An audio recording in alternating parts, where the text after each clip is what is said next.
একটা ছোট গ্রামের এক গরিব মা আর তার ছোট ছেলে রাহুল থাকত।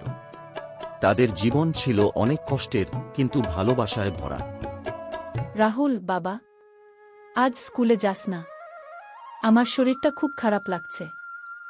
মা, তুমি চিন্তা করো না, আমি এখনই ডাক্তার আনতে যাচ্ছি। রাহুল জানত তাদের কাছে ডাক্তার দেখানোর মতো টাকা নেই। রাহুল বাজারে কাজ খুঁজতে বের হল।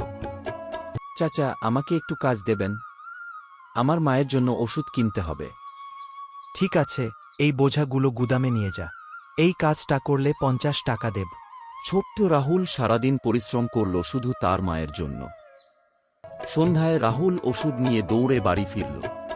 মা, মা দেখো, আমি ওষুধ এনেছি। তুই কোথা থেকে টাকা পেলি বাবা? আমি কাজ করেছি মা, তোমাকে ভালো করার জন্য। মা ছেলেকে জড়িয়ে ধরে কাঁদতে লাগল। তুই আমার জন্য এত কষ্ট করলি বাবা। তুমি ভালো থাকলেই আমি খুশি মা। মায়ের জন্য সন্তানের ভালোবাসা পৃথিবীর সবচেয়ে বড় শক্তি। অভাব থাকলেও ভালোবাসা থাকলে সব কষ্ট জয় করা যায়। মায়ের ভালোবাসা আর সন্তানের ত্যাগ পৃথিবীর সবচেয়ে পবিত্র সম্পর্ক।